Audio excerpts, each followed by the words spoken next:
To finally be in the UFC, you know what I mean? It's like a dream come true, so I'm very excited for Saturday night. I guess maybe difficult that you didn't get to make it sooner. I mean, I guess how difficult was it to make that call? You know, it was very upsetting for me, you know, but I got to look at it as a good thing because I feel, you know, improved from it and mentally improved from it. So it's just a little setback, but it's God's plan, so everything happens for a reason. Did you see it that way at the time? No, I was yeah, like depressed basically, but I was able to train around it, do little things. Obviously I couldn't have done a training camp, but I was able to do little things around it, and it didn't push me back too long, so you know, it's not nothing like major, you know what I mean? So, which I'm quite thankful for, because I've been training like, you know, 13, 14 years, and I've never really had like a bad serious injury, you know what I mean? So this is my first one, what put me out for a little while, you know what I mean? So really I got to be thankful for that, because I see a lot of guys who are on just the come up and they blow their ACL in the knee and stuff like that, and I'm like, oh man, I feel sorry for them. And the worst thing about that is they're only getting paid about £200 to fight. So, you know, at least, you know, it's nothing major. Was it important to you to keep the matchup together, or did that matter at all? To be fair to me, I didn't really care if it was whoever it was, to be honest, because, you know, them all the same really. He's an unranked guy. So it didn't really matter. But I like this matchup because I think Alan is the best unranked guy in the division, in my opinion. If you look at him skill-wise, he's got good striking, very good jiu-jitsu, and I think the fans are very excited for this fight based on his skill set, because he's got very good jiu-jitsu, especially off his back, and people know I've got good grappling as well, so the fans are quite excited for this fight. Well, that's what I wonder. You know, do you think that's where the fight will take place, or do you guys think you end up? Do you think as you play this out, you'll end up banging it out on the feet to avoid that?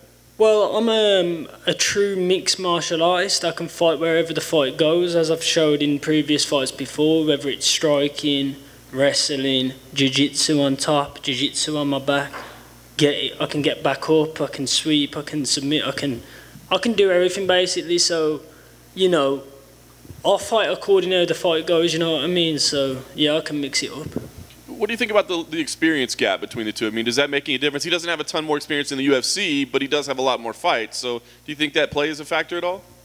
Not really. Obviously, this shows what the UFC think of me by putting me in there with a guy who's had 24, 25 pro fights. You know, it shows what the UFC think of me compared to putting me in with a guy like who's like 6-2 or 7-2. And obviously, the UFC have got high expectations for me.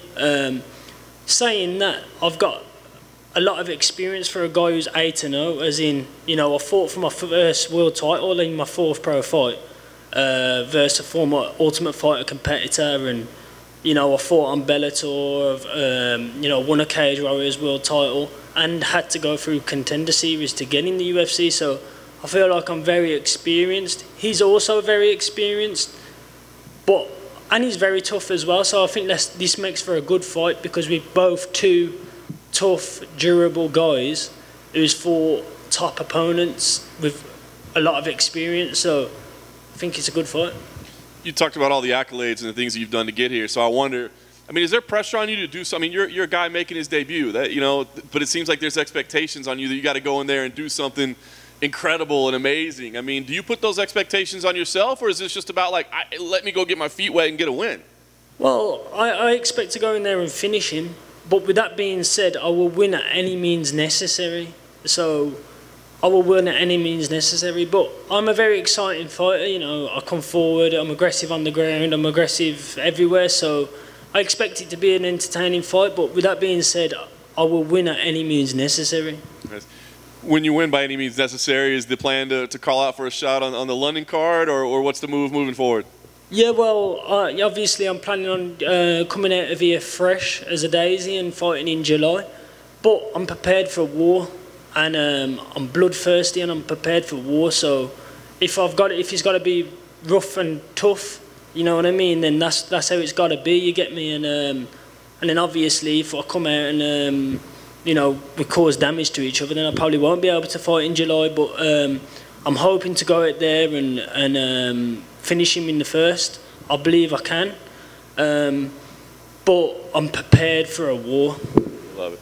Last thing for me, I guess, what is most important for you in this fight? I mean, is it just to go get your first UFC win, or is it to do something like prove? Because there's, you know, there's a lot of hype around you, and then there's haters as well. You know, is it to speak to either them, or is it just to get a win for yourself? What's most important here?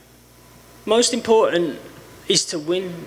As long as you win, everything's going to keep going forward. You know what I mean? Everyone loves a winner. No one likes a loser at the end of the day. So, you know, all this hype around me, all the people who support me and that, you know, people are fickle. They jump off the train quite quick. So you got to just make sure you win. You know, and winning's the most important thing, and that's exactly what I'm going to do come Saturday night. Hey, Jake. I just wanted to know how the weight cut's going. You know, last time you're out, you missed weight, but that was the first time you missed weight in your career. So I was just kind of, you know, how you feeling? Yeah, the weight cut's going great. This is actually the lightest I've ever been this far out from a fight. It's the lightest I've been since I was, you know, because I've been fighting at flyweight since I was like 18. So obviously back then I used to walk around a bit closer to the weight. But yeah, this is the lightest I've been in my last since my Saj Hack fight. This is the lightest I've been this far out, so it's going really well. I think the help off the PI is doing me really good, and also my new nutritionist, Condition Nutrition, is helped me quite a lot keep the weight down. But the thing is I am a big guy for the weight.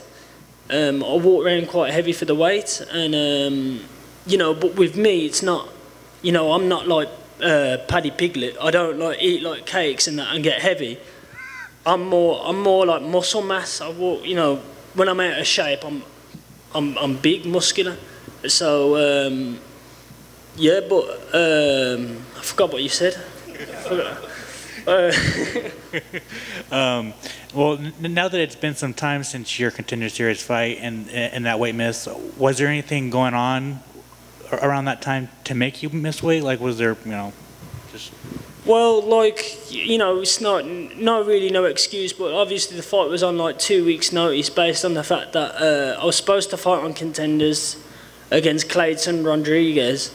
The fight fell through because of my visa, and then I was told by my management that don't get your hopes up, you're not going to be fighting on Contender Series.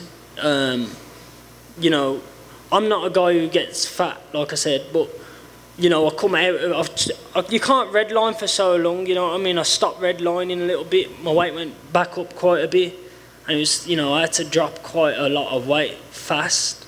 But I was actually on track to making the weight. It was more of a timing issue, like I ran out of time, basically. I would have made the right weight, but I ran out of time. I missed it by a pound. And then like it was a shambles really in the back, basically. Like someone told me go sit over here, so I went and sat down. And then someone come up to me and was like, "What are you sitting there for?" And I was like, "Someone told me to sit here." He's like, "No, go cut your weight." So then by the time I went back up to my room, I only had like 20 minutes to cut my weight. So like, I knew I weren't going to make it in 20 minutes. My coaches forced me to get in the sauna for 20 minutes, but I knew I weren't going to make it in 20 minutes. But that's kind of like the situation, what kind of like happened. And so, but all in all, it was a good experience because it was, you know, everything seemed to work out for the best in the end. You know what I mean? And it's like a learning process at the end of the day. You know what I mean? So yeah. Gotcha. And finally, for me, who gave you your nickname? My old teammate, well, he was my coach at the time, Yannick Bahati. He gave me my nickname when I was a kid. We did like a weight session. We was like banging weights, and then he was in the mirror like, "Ah!"